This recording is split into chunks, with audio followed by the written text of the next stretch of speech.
morning, students. This is Shashi, working as PGT Physics in KV2 Itanagar.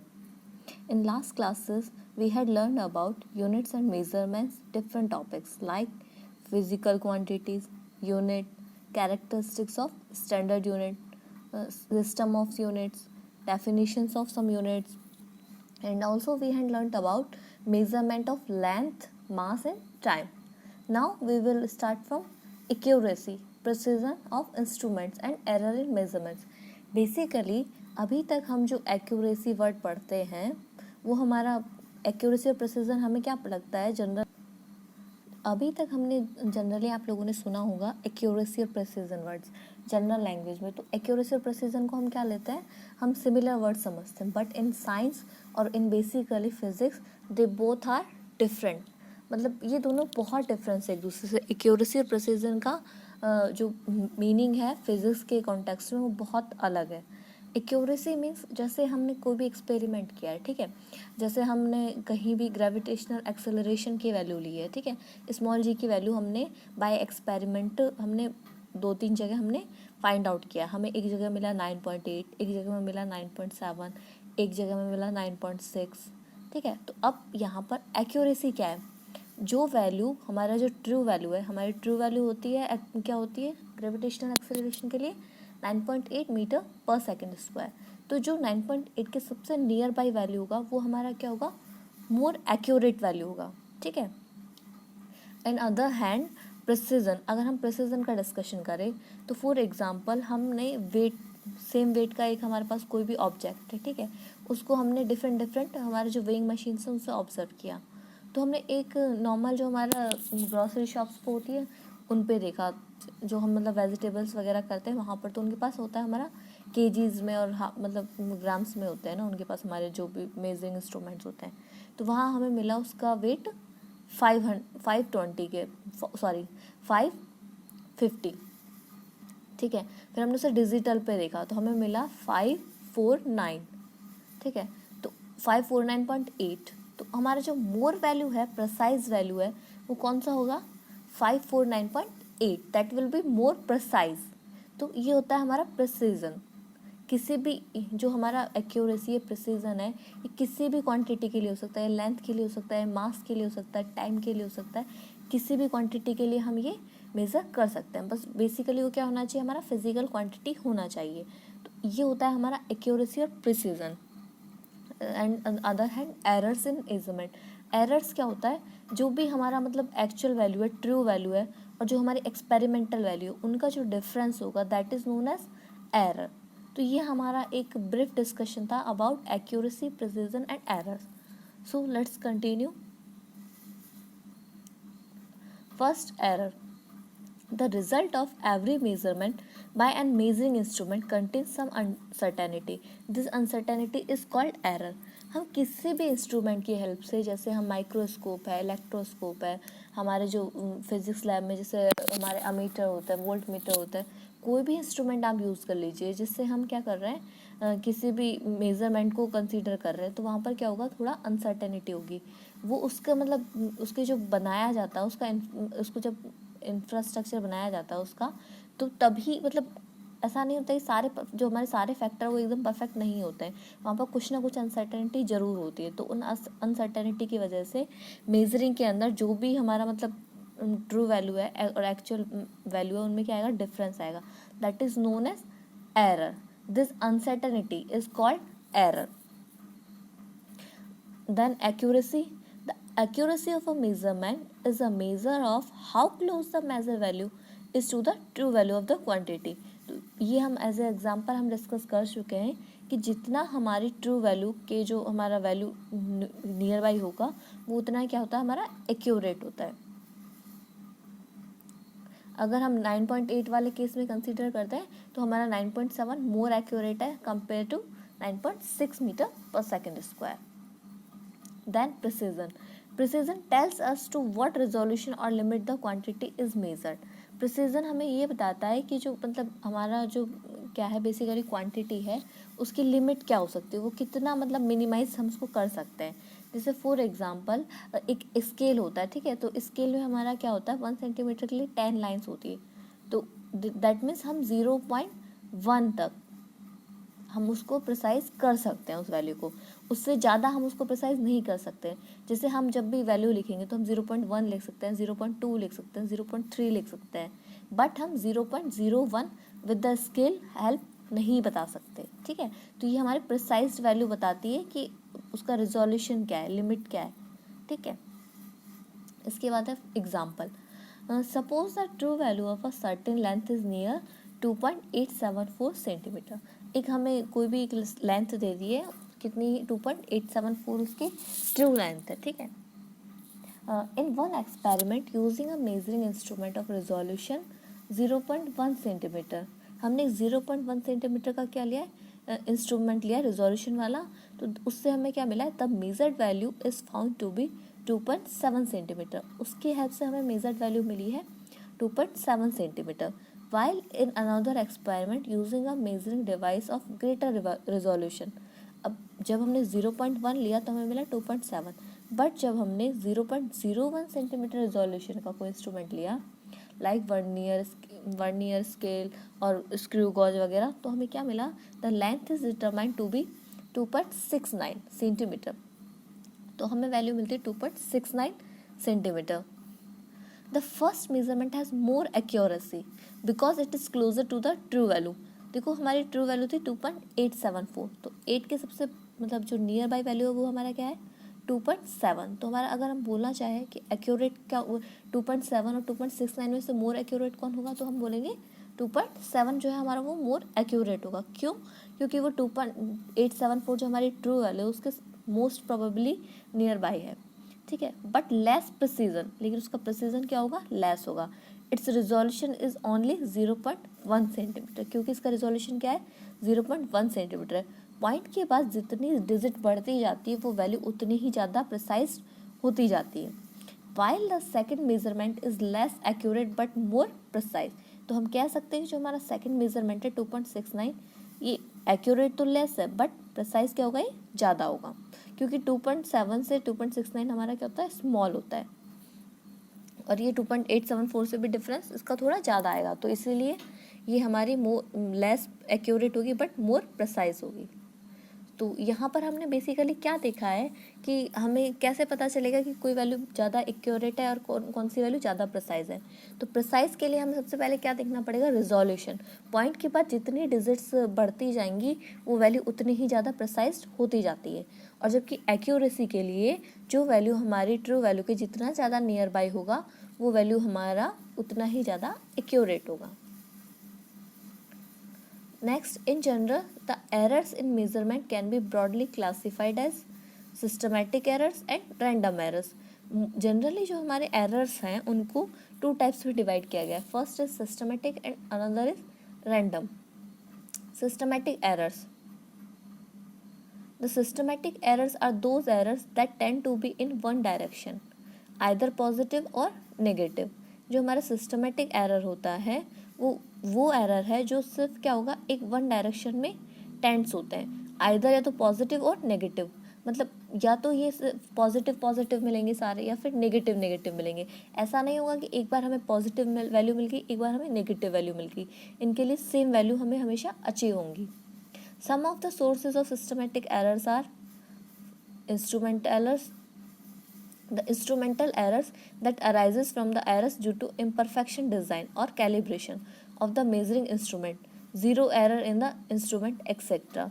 तो ये सब क्या होता है, हमारा इंस्ट्रूमेंटल एरर्स जो है इम्परफेक्ट डिज़ाइन और कैलिब्रेशन की वजह से इंड्यूस होता है बेसिकली, ठीक है। तो ये हमारे किस कैटेगरी के अंदर आता है, सिस्टमेटिक एरर्स के अंदर। For example, the temperature graduations of a thermometer may be inadequately calibrated. It may read 104 degrees Celsius at the boiling point of water at standard temperature pressure, whereas it should read 100 degree Celsius. मतलब होना क्या चाहिए, हमारा boiling point water जो boiling point है वहाँ पर हमारा टेम्परेचर होना चाहिए 104 डिग्री सेल्सियस, बट हमने जब इसे थर्मामीटर के हेल्प से रीड किया तो हमें मिला 100 डिग्री सेल्सियस। तो यहाँ पर जो हमारा एरर है 4 का वो क्या है, हमारा इंस्ट्रूमेंटल एरर है। In a vernier caliper, the zero mark of vernier scale may not coincide with the zero mark of the main scale. तो ये भी हमारा क्या है, इंस्ट्रूमेंटल एरर है। आप लोगों ने वर्नियर कैलिपर का अगर आप लोगों ने फ़ोटो देखा होगा, अभी आप लोग लाइव मतलब फिजिकली तो नहीं देख पाएंगे, हमारे लैब में है स्कूल में, क्या होता है वर्नियर कैलिपर भी एक टाइप का स्केल होता है, ठीक है। तो उसके अंदर हमें फिक्स करना होता है उसका लीस्ट काउंट। तो जो 0 से 0 जब उसका मैच होता है तो वो क्या है, हमारा जो इंस्ट्रूमेंट है वो मोर मतलब एरर फ्री है, ठीक है। बट जनरली क्या होता है, वो 0 से 0 लाइन मैच नहीं हो पाती है, उनके अंदर इंस्ट्रूमेंटल एरर प्रेजेंट होती है। An ordinary metre scale may be worn off at one end. अगर हमारा जो ऑर्डिनरी मीटर स्केल है उसका कोई एक एंड में हम वॉर्न ऑफ कर दें तो वो भी क्या बिहेव करेगा, एज ए इंस्ट्रूमेंटल एरर हमें डाटा प्रोवाइड करवाएगा। नेक्स्ट है B, imperfection in experimental technique or procedure. अगर हमारा जो एक्सपेरिमेंटल टेक्निक है और प्रोसीजर है उसमें हमें इम्परफेक्शन है, हम जानते ही नहीं है कि हमें ना वर्नियर कैलिपर को यूज़ कैसे करना है प्रॉपरली, तो जो हमारा डाटा आएगा वो क्या आएगा, रॉन्ग आएगा, उसमें क्या आएगी, एरर्स आएंगी। To determine the temperature of a human body, a thermometer placed under the armpit will always give a temperature lower than the actual value of the body temperature। तो हम जब ये मेथड अगर हमें नहीं पता होगा प्रोसेस टेम्परेचर मेज़र करने का, तो हमारा जो डाटा है वो हमें क्या मिलेगा, एरर विद एरर मिलेगा। थर्ड है personal errors. The personal errors arises due to an individuals bias, lack of proper setting of the apparatus or individual's carelessness in taking observation without observing proper precautions। तो अगर ये सब circumstances हैं तो हमें क्या मिलेगा, वो मतलब किसके अंदर जाएगा, किस कैटेगरी के अंदर आएगा, पर्सनल एरर्स के अंदर। For example, if you hold your head a bit too far to the right while reading the position of a needle on the scale, you will introduce an error due to parallax। अगर हम इस same time पर देखो, आप लोगों ने volt meter ammeter वगैरह अगर आप लोगों ने देखा है, तो अगर हम मतलब कभी कभी क्या होता है, हमें देखते देखते अगर हम कंटिन्यू देख रहे हैं तो हमें इल्यूज़न होने लगता है, तो उसकी वजह से वो हमारा क्या हो जाता है, हम जो मतलब जिस लाइन को हमें काउंट करना उससे हम थोड़ा सा डिस्टर्ब हो जाते हैं, हम एक्यूरेट जो वैल्यू है वो काउंट नहीं कर पाते हैं, तो वो हमारा किसके अंदर आएगा, पर्सनल एरर के अंदर। Systematic errors can be minimised bye improving experimental techniques. जो सिस्टमैटिक एरर्स हैं उनको मिनिमाइज किया जा सकता है, कैसे, एक्सपेरिमेंटल टेक्निक्स को इम्प्रूव करके। सेलेक्टिंग बेटर इंस्ट्रूमेंट्स, हम उनका ऑप्शन है कि हम अच्छे इंस्ट्रूमेंट्स यूज़ कर सकते हैं। Removing personal bias as far as possible, personal bias को भी हम इसमें रिमूव कर सकते हैं। इसके बाद सेकेंड टाइप है हमारा random errors. The random errors are those errors which occur irregularly and hence are random with respect to sign and size. जो रैंडम एरर्स है हमारी वो क्या होंगी, इरेगुलर ही हमें मिलेंगी, मतलब उनका कोई फिक्स पैटर्न नहीं होगा, वो पॉजिटिव भी हो सकती है, नेगेटिव भी हो सकती है, साइज़ में भी वो एक दूसरे लैक कर सकती है, मतलब रैंडमनेस होगी उनमें ना, उनमें कोई फिक्स पैटर्न नहीं होगा, ना साइज़ के अंदर ना साइन के अंदर। This can arise due to random and unpredictable fluctuation in experimental conditions, personal errors by the observers taking readings etcetera. For example, when the same person repeat the same observation, it is very likely that he may get different readings every time। अगर एक ही इंसान हमारा किसी एक practical को कर रहा है और डिफरेंट ऑब्जर्वेशन ले रहा है तो क्या होगा, it is very likely that he may get different readings every time. तो उसे क्या मिले, हर टाइम एक न्यू वैल्यू मिले, तो ये क्या होगा, बहुत ही डिफरेंट होगा, ठीक है। इसके अंदर जो हमारे रैंडम एरर्स है वो उसमें आता है लीस्ट काउंट एरर, ठीक है। लीस्ट काउंट क्या होता है हमारा, the smallest value that can be measured by the measuring instrument is called its least count, ठीक है। तो जैसे हम स्केल का एग्जांपल लेते हैं, हमारा नॉर्मली जो हम यूज़ करते हैं मैथ्स में, तो उसके अंदर क्या होता है, 0 से 1 के बीच में 10 लाइन्स होती है, ठीक है। तो हम जब हमारा जो एक डिजिट है उसके अंदर कितना लाइन आ रहा है, 10 लाइन आ रहा है, तो उसका लीस्ट काउंट क्या होगा, 1 divide by 10, that will be 0.1। तो हमारा लीस्ट काउंट होगा 0.1 centimetre. The least count error is the error associated with the resolution of the instrument. जो हमारा लीस्ट काउंट एरर है वो किसके साथ एसोसिएटेड होती है, रिजोल्यूशन ऑफ द इंस्ट्रूमेंट के साथ। फॉर एग्जाम्पल, अगर स्केल का रिजोल्यूशन होगा तो वो क्या होगा, 0.1, तो हमारी एरर इसी के साथ एसोसिएट होके आएगी। For example, a vernier calliper has the least count as 0.01 centimetre. तो हमारी जो एरर होगी वो हमेशा 0.01 सेंटीमीटर के मल्टीपल्स में होंगी। सेकेंड है spherometer. Spherometer has a very least count of 0.001 centimetre. Using instrument of higher precision, improving experimental techniques etc., we can reduce the least count error. तो अगर हम यहाँ पर क्या करें, मोर प्रिसाइज, जैसे हम वर्नियर कैलिपर की जगह अगर हम स्फेरोमीटर यूज़ करेंगे तो हमारी जो एरर है वो क्या होगी, मतलब पहले की कंपेयर में कम हो जाएगी, डिक्रीज़ हो जाएगी। और तो हम जैसे अगर इसके अंदर एक्सपेरिमेंटल टेक्निक्स को इम्प्रूव करते हैं तो हम अपना लीस्ट काउंट एरर को कम कर सकते हैं। Repeating the observations several times and taking the arithmetic mean of all the observations, the mean value would be very close to the true value of the measured quantity. But जैसे जैसे हम क्या करते हैं, किसी भी एक्सपेरिमेंट को repeat करते हैं तो क्या होगा, रिपीट करने से, ऑब्जर्वेशंस को बहुत बार रिपीट करने से, taking the arithmetic mean of all observation, हम क्या करेंगे, उनका जो सभी वैल्यूज़ आ रही है, जैसे हमने फर्स्ट टाइम किया 9.8 आया, फिर नेक्स्ट टाइम किया हमने 9.7 आया, नेक्स्ट टाइम किया हमने 9.5 आया, 9.4 आया, तो हमने जैसे 4 टाइम किया तो हम सबका क्या कर लेंगे, मीन वैल्यू ले लेंगे। The mean value would be very close to the true value of the measured quantity. तो इस तरीके से हम क्या कर सकते हैं, हमारा एरर को कम कर सकते हैं। Note, least count error belongs to random errors category but within a limited size. जो हमारा लीस्ट काउंट एरर है वो किससे बिलोंग करता है, रैंडम एरर्स कैटेगरी से, बट इसकी एक लिमिटेड साइज है। It occurs with both systematic and random errors. ये दोनों में मिलता है, सिस्टमैटिक में भी और रैंडम एरर्स में भी। इसके बाद हमारे थोड़ा एरर के स्पेसिफिक टाइप्स डिसाइड किए हुए हैं। फर्स्ट ऑफ दिन absolute error, second is relative error and third will be percentage error. What is absolute error? जैसा कि इसके नाम से ही लग रहा है एब्सोल्यूट, ये बहुत एब्सोल्यूट डाटा देगा हमें। The magnitude of the difference between the individual measurement value and the true value of the quantity is called the absolute error of the measurement. For example, this is denoted by delta A. In absence of any other method of knowing true value, we consider arithmetic mean as the true value. The error in the individual measurement values from the true value are, देखो यहाँ पर क्या होगा, जैसे हमने for example कोई भी एक एक्सपेरिमेंट किया है, ठीक है, उसके लिए हमारी डिफरेंट वैल्यू है, A1 है, A2 है, A3 है, A4 है, A5 है, ठीक है। तो जब हम A1 के लिए एब्सोल्यूट एरर निकालेंगे उसे हम रिप्रेजेंट करेंगे डेल्टा A से। तो जो हमारा सबसे पहले हम क्या करेंगे, A मीन निकालेंगे, A1 plus A2 plus up to A5 divide by 5।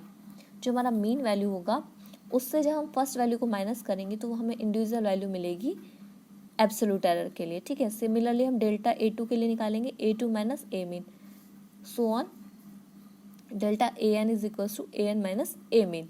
The delta A calculated above में भी पॉजिटिव और नेगेटिव, ये हमारा पॉजिटिव भी हो सकता है और नेगेटिव भी हो सकता है, ठीक है।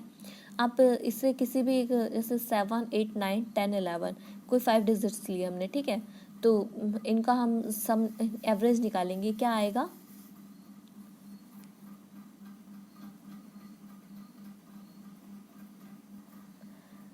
अगर हमने 5 डिजिट्स लिए 7, 8, 9, 10, 11, हमें रीडिंग्स मिल रही है किसी भी एक्सपेरिमेंट से, तो जब हम इनका मीन वैल्यू निकालेंगे तो वो होगा हमारा 15, ठीक है। तो जब 15 है, जब हम निकालेंगे तो A1 minus A mean first के लिए 7 minus 15 that will be -8, okay. तो सिमिलरली हम सबके लिए निकालेंगे, यहाँ पर हमें वैल्यू मिल रही है नेगेटिव, बट अगर इन केस हमारा जो A मीन है वो ग्रेटर देन है और हमारा A1 जो है लेस है तो हमें नेगेटिव वैल्यू मिलेगा।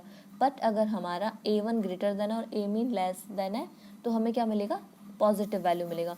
तो ये हमारा पॉजिटिव भी हो सकता है और नेगेटिव भी हो सकता है, दोनों वैल्यू हमें यहाँ पे क्या हो सकती है, अचीव हो सकती है। But absolute error delta A will always be positive. ये जो हमारा लेकिन डेल्टा A होगा वो मॉड में होगा, हम हमेशा क्या लेंगे, जो नेगेटिव वैल्यू आएगी, जैसे हमने यहाँ पर देखा था 7 माइनस 15 आ रहा था हमारा -8, बट जब हम डेल्टा A लिखेंगे, एब्सोल्यूट एरर इससे रिप्रेजेंट करेंगे, तो वो हमेशा क्या होगा, पॉजिटिव। हम नेगेटिव कंसिडर नहीं करेंगे, हम बोलेंगे 8 एरर है यहाँ पर। The arithmetic mean of all the absolute error is taken as the final और mean absolute error of the value of the physical quantity A। For example, जैसे हमने यहाँ पर देखा था 7 माइनस 15 आया हमारा 8, फिर 8 माइनस 15 आया हमारा 7, ठीक है। सिमिलरली 5 वैल्यूज़ मिलेंगे हमें, तो उन सभी 5 वैल्यूज़ को हम जब मीन वैल्यू निकालेंगे वो हमारा कहलाएगा मीन एब्सोल्यूट एरर और final absolute error. It is represented by delta A mean. Thus, delta A mean will be delta A1 plus delta A2 plus delta A3 up to delta AN divided by N. Or we can also say that summation of I equal to 1 to N and delta AI divided by N. If we do a single measurement, the value we get may be in the range A mean plus minus delta A mean. This implies that any measurement of the physical quantity A is likely to lie between A mean plus delta A mean and A mean minus delta A mean. ये किसी भी physical quantity की maximum और minimum value की limits हैं. Hope you will understand. Thank you.